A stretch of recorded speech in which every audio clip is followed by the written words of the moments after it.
very good morning and welcome. It's Corporate Governance Platform brought to you by the Institute of Chartered Secretaries and Administrators of Nigeria, ICSAN. I am Funmi Omoburiwo. Today we're looking at role of corporate governance as a tool for national development. Our guest this morning is the President and Chairman of the Governing Council, ICSAN, Mr. TAIWO GBENGA. OWOKALADE. Good morning, sir. Yeah, good morning for me. All right, I must say congratulations on your investiture as President and Chairman of Governing Council of ICSAN. That happened last week. Congratulations, sir. Thank you so much. Okay, also with me in the studio this morning is Mr. Kayode Ketefe, FCIS, Head of Research, ICSAN. Good morning, Mr. Ketefe. Good morning, Fumi. Good morning to you, all our listeners. All right, we're going to take this message, and when we come back, we'll go fully into the discourse. Hey, Obinna, good to see you. You look so worried. Is everything all right? I'm having serious issues in my company, balancing the interests of my company's many stakeholders like shareholders, management, customers, financiers, government, and communities giving us a problem. That has to do with corporate governance. Exactly. Then you need to get in touch with ICSAN. ICSAN? Yeah, Institute of Chartered Secretaries and Administrators of Nigeria. ICSAN. They provide you with seasoned and top-ranking professionals trained to uphold the standards of corporate governance and efficient operations. You can also get in touch with ICSAN if you want to become a Chartered Secretary and Administrator. Contact ICSAN by visiting the website www.icsan.org or call 009 06 601 69. ICSAN, the hub of governance professionals.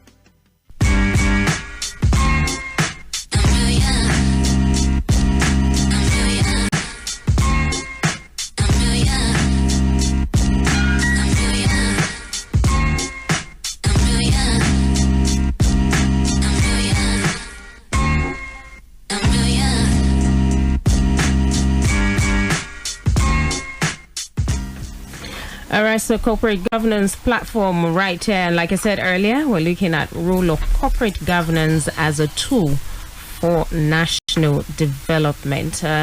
Mr. President, the Institute, ICSAN, is reputed as a leading voice on corporate governance in Nigeria. How far with this? Once again, let me say good morning to all our listeners. And I also want to thank Radio Eco FM and Fumi in particular for collaborating and supporting all of these advocacy all this while. I'm also happy to also be here. You know, the beauty of history is that it was under my chairmanship as the head of publicity committee that we thought through this program, and within then and now, it's actually been one of the flagship of the institute that we've kept enjoying and using it to drive advocacy. So now coming around again to now become the president and chairman of council, for me, I think it's actually historical, and I'm happy that this has come to pass.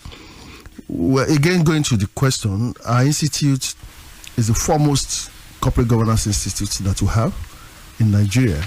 I know that there are several other people who talk about corporate governance, but in terms of the institute that has been empowered by law, we are the only one. We are the only one that is encouraged by the law to set exams for people who desire to become governance professionals, who desire to become corporate secretaries.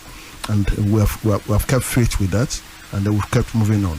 And what we're also doing today is also part of those advocacy, pushing the principle of corporate governance and ensuring that it permeates all of the entire environment of Nigeria. We want to see how the private sector, the public sector, the NGOs, how they adapt the principle of corporate governance to the environment.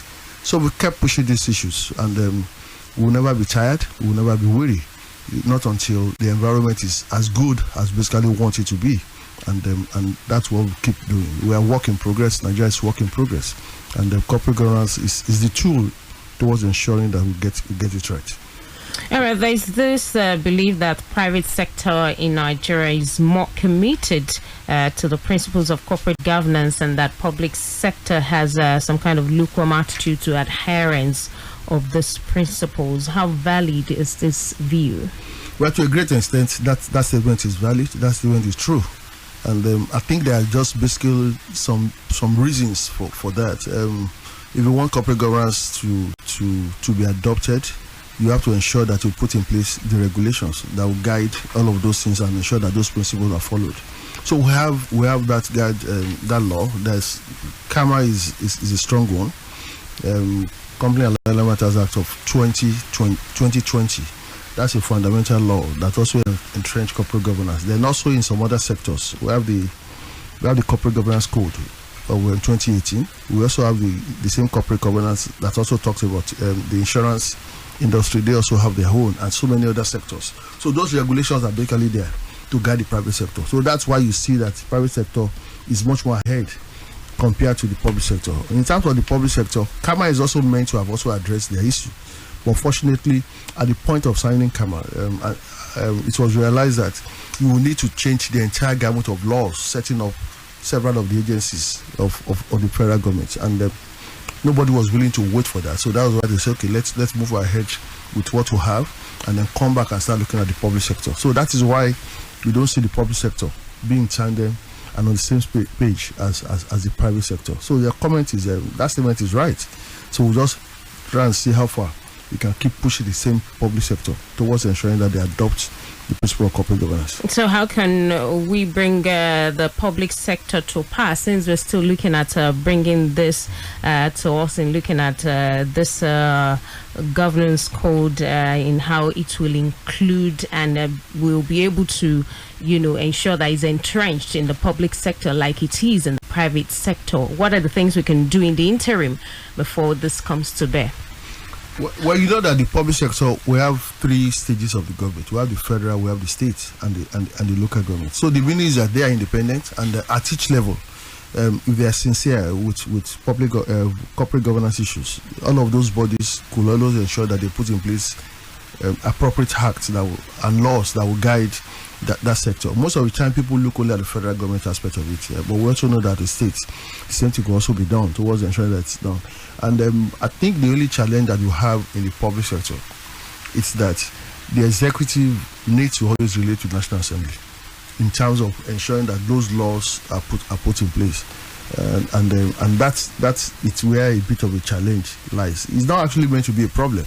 It's only meant to make us understand where a bit of that gap is. So there must be a lot of collaboration between the executive and the legislative towards ensuring that they understand what we're looking at and they come with speed with those laws and regulations that will guide. And the same thing at the states.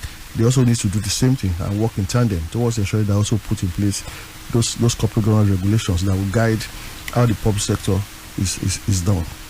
Yeah. All right. Transparency and disclosure, responsibility and accountability, hallowed principles in governance. In what ways can adherence to these principles positively influence the public sector in Nigeria? Well, you have referred to those key pillars of corporate governance, and they work well in the private sector, like I said, because those regulations are there. So how do we now want to adopt this to the public sector if they don't have regulations? So to even be talking about those principles, you have to firstly go and ensure that the regulations are there. If those regulations are there, it will take charge of all these principles. So what we need to talk more should be about those regulations of corporate governance in the public sector, and all these other things will naturally fall into places. When we talk about development, especially in developing countries like Nigeria, we want to look at issues of policy somersault or inconsistency in governmental strategic planning as being the bane of development in places like Nigeria. So how do you think we can actually overcome this challenge? One thing that you have to put in proper perspective is a function of all these issues that you have raised. Every nation is a work in progress, and for every time you come up with an issue, you are just assuming and planning that's going to work. So if it doesn't, the right thing to do is to move back and try and correct it. It's just that in our own setting, most of the time we move on a bit and then we move back. So that's why people refer to as policy somersaults. All over the world, there are those issues that are always there.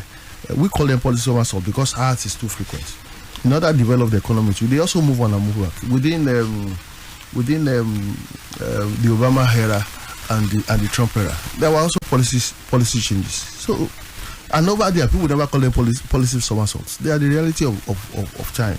But in Nigeria, people refer to them as policy somersaults. So I don't want to really call it the policy somersault. I just want to say that if people can conveniently understand why government is doing certain things that they are doing, and you allow people to have a clearer understanding of the reasons behind those things, that they are not political, and they are just the necessary things that you need to do. Basically, people will not call them policy somersault, but they will understand that they are the reality of time. A clear example is the issue of the toll that have become topical. The people call it a policy somersault because under Obasanjo it was wiped off. Now another government is coming about 16 years after or 20 years after, and some people tell you it's policy somersault, but to an extent those are the realities. You can't drive an effective road construction and monument without having tolling. That is the standard all over the world. We also have that for several other sectors of the economy. So if you call them policy somersaults, it's because ours is always tied to government coming in and government coming out. But basically, people want to see a policy that could look good and nice, so that they can also tie their aspirations and planning around that, without thinking that the next day such a government will also reverse itself easily. All right. Lastly, this morning, of course, before I let you go, let's look at the role you think chartered secretaries and administrators can play in the nation's quest for growth and sustainable development. I will say this. Have you ever seen a church without a pastor? Have you ever seen a mosque without an imam? No economy, be it private, public, or NGO, would move on so far and so well without having a secretary being part and parcel of that system. So for everyone out there listening to us, this is a time for you to look at your operations again and then see whether you have a corporate secretary or a child secretary or a governance professional relating with you. That is the hope of our institute.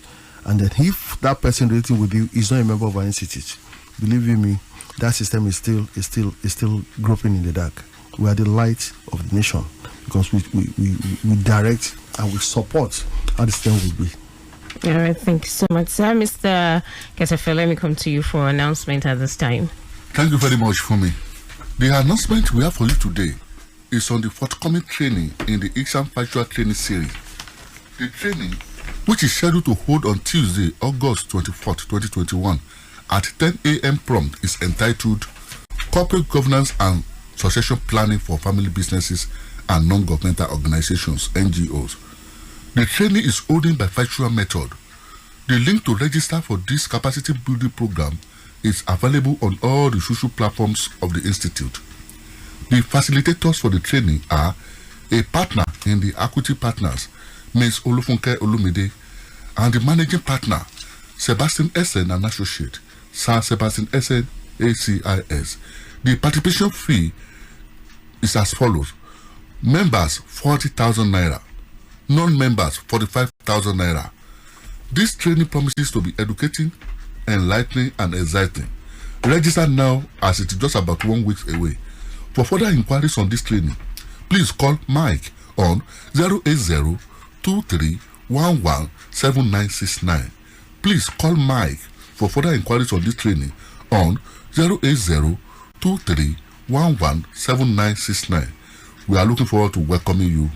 Thank you and have a pleasant day. All right, thank you so much, Mr. Kaude Ketefe, FCIS, Head of Research, ICSAN. I must also say a very big thank you to you, Mr. TAIWO GBENGA OWOKALADE, FCIS, President and Chairman of the Governing Council, Institute of Chartered Secretaries and Administrators of Nigeria, ICSAN. Thank you. It's been wonderful having you on the program this morning, sir. Thank you so much. It's also exciting to always be here every time. All right, and that's a bit this morning on the program, Corporate Governance Platform. Of course, we'll return again next week, Wednesday, 10:15 a.m. right here on Echo 89.7 FM. I am Fumi Omoburiu. Enjoy the rest of the day. Hey, Obinna, good to see you. You look so worried. Is everything all right? I'm having serious issues in my company. Balancing the interests of my company's many stakeholders like shareholders, management, customers, financiers, government, and community is giving us a problem. That has to do with corporate governance. Exactly. Then you need to get in touch with ICSAN. ICSAN? Yeah, Institute of Chartered Secretaries and Administrators of Nigeria. ICSAN. They provide you with seasoned and top-ranking professionals trained to uphold the standards of corporate governance and efficient operations. You can also get in touch with ICSAN. If you want to become a chartered secretary and administrator, contact ICSAN by visiting the website www.icsan.org icsan.org or call 009 06 601 69.